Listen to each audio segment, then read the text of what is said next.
السلام عليكم ورحمة الله تعالى وبركاته. كلنتي وعن أو نكسن ومركل يبرامج كيني تحنها إنوها عن كجهليني job interview حلقة شقدون كاتهاي سؤالها أدمريست job interview وحن هرقو سوق قادناي part 1 iyo part 2 iyo part 3 maanta waxaan qaadanina haduu Ilaahay yiraahdo part 4 kusoo dhawaada markale iyo barnaamijkeena taxana inoo ahaa fadlan haddii aad nagu cusub tahay waxaan si sharaf leh kaaga codsanaynaa in janaalka subscribe inoo saartid laagta waa inoo dhiirigelin commentigana waxaan nagula wadaagaysaa fikirkaada 4 job interview part 4 aan gudagalno su'aalaheena maanta su'aasha maanta waxay noqonaysaa tell me what you know about this company. This is a common question sida caanka ah su'aashan waa su'aal inta badan la isweydiiyo maxaad ka taqaanaa ama maxaad noo sheeg waxa aad ka garanaysid company-gani su'aashaas ayaa la weydiiyay qofkii interviewer oo su'aalaha la weydiinayay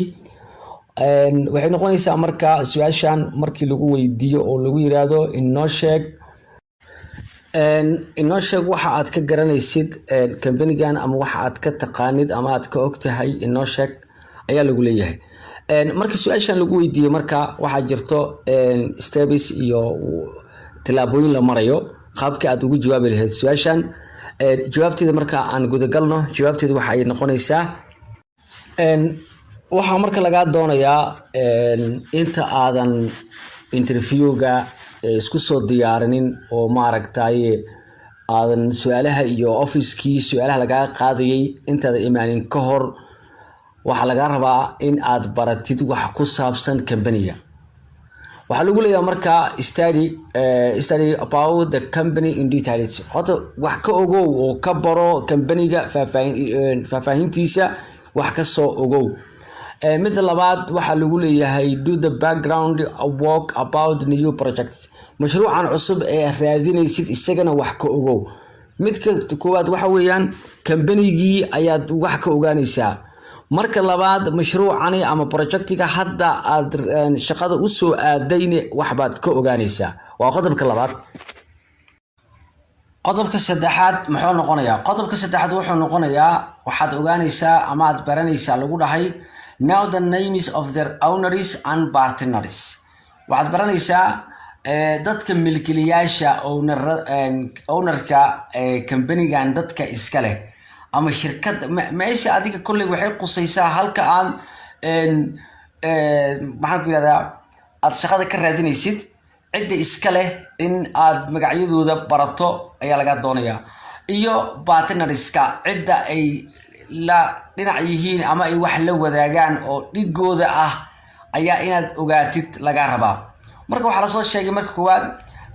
qodobka koowaad wax ka ogow company-ga marka labaad projectigan cusub ee shaqada aad ka raadinaysid mashruucani wax ka ogow company-ga ownerada iska leh iyo partnerskana wax ka ogow laakiin waxaas oo dhan hadaadan garanaynin oo su'aashan lagu weydiiyo way kugu adkaanaysaa waayahay sidoo kale wuxuu noqonayaa qodobka xiga kale laga rabo inaad sii ogaatid intaada interview-ga aad u fariisan oo laga doonayo inaad samaysid waxa weeyaan research about the current issues waa inaad raadisaa horta xaaladaha iminka jira ee company-gan xaaladihiisana waa inaad wax ka ogaato waqti xaadirkan maxaa yeelay company-gu markasta wuxuu soo maraa ama shirkadda wuxuu soo maraa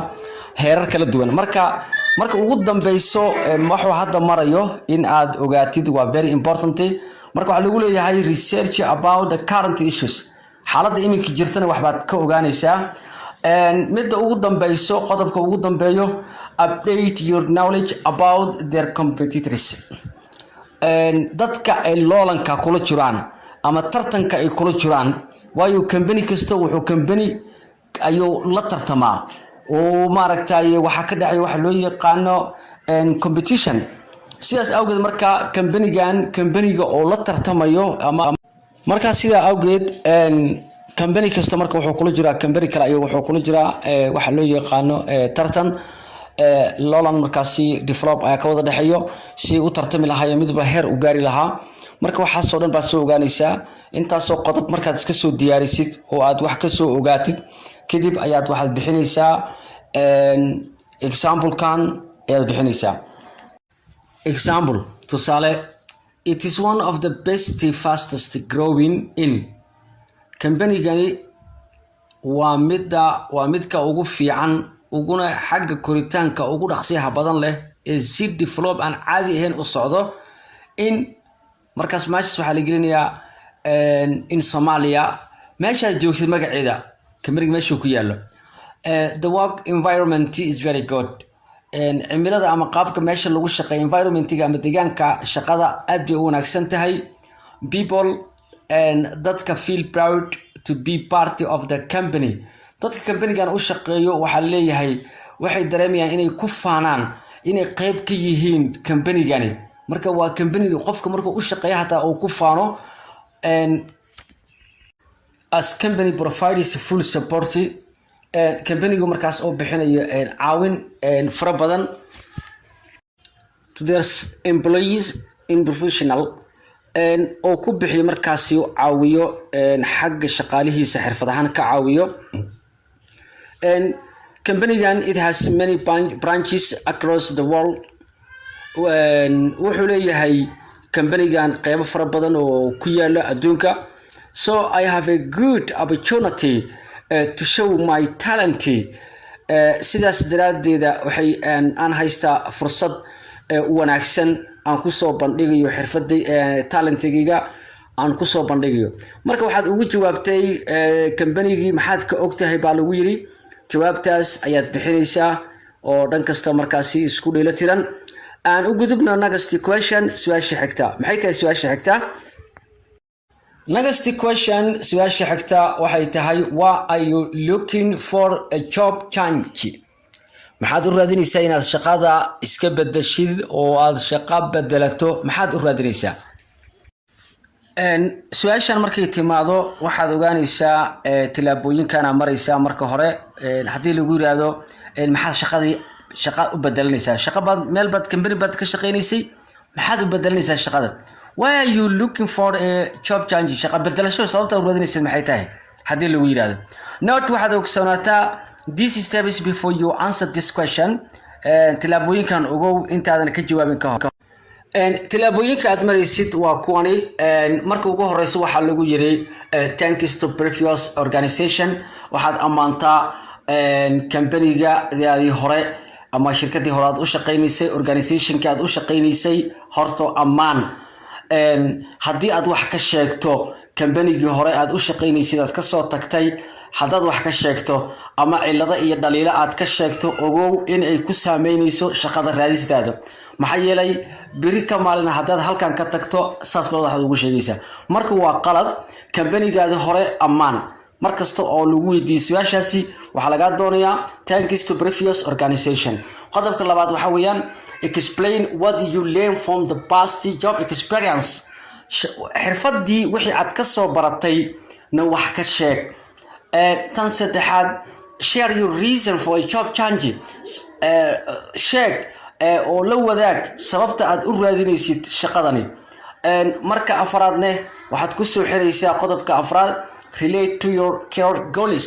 hadafkaada iyo guulaha iyo mataqaana aad damacsan tahayne la wadaag intaas baa laga doonayaa iyadoo marka dhisan example ahaan waatan qaabka marka example-kii isagoo markaasi jawaabtii toos ah aad bixin lahayd waa kan hadii lagu weydiiyo maxaad u raadinaysaa markaasi shaqo bedelasho ama aad shaqadaadii aad isiga bedelaysaa waa yahay waxay noqonaysaa I am thankful to my previous organization waxaan hadda mahad ballaaran aan u celinayaa company-gayga hore aan u shaqeynayay because I have learned a lot of things from there halka waxaan ka faa'iiday oo waxaan ka bartay waxyaabo badan ayaan halkaasi ka faa'iiday oo company-gaas aan u shaqeynayay aan ka faa'iiday according to me markii aniga la fiiriyay change are necessary for everyone shaqo bedelista waa mid lagama maarmaan ah qof kaste to enhance his or her skills in oo sare u qaado xirfadiisa qofka knowledge ha noqoto mid aqooneed and for personal growth ama haba noqoto mid shaqsi koritaan and financial growth ama haba noqotaba mid dhaqaale marka shaqadu qofka mataqaanaa waa laga marmaa inuu bedesho marka uu raadinayo inuu hormariyo xirfadiisa aqooneed tan shaqsiyeed iyo tan dhaqaalaba and your organization and company gaadani is the good platform waa midka markaasi leh meel hub platform wanaagsan where I can learn more kaasoo aan ka baran karo wax badan sidaas ba marka shaqada aan ku bedelanaya sida ba su'aashaas ku soo xiraysa su'aashii ayay jawaab u tahay ee ahayd maxaa u raadinaysaa shaqo bedelasho halka ayuu inoo joogaya cashirkiina maanta waxaan ku soo qaadanay maanta qaybtii part 4 waxaana kaga hadalnay laba su'aalood oo very important ah tell me what you know about this company taasoo ahayd ii sheeg waxa aad ka garanaysid company-gan iyo next question-ka su'aasha xigta kale oo aan soo qaadanay oo iyadana ahayd why are you looking for a job change maxaad u raadinaysaa inaad shaqada u bedelatid jawaabaha ayna waan soo sheegnay steps-ka la marayna waan soo xusnay waana barnaamijkii taxanaha inoo ahaa ee job interview aan ka qaadanay part 4 waad ku mahadsantihiin dhegeysiga barnaamijkani intaan barnaamijkan oo kale ah aan dib u kulmi doono waxaan idinka tagayaa sida iyo nabadgelyo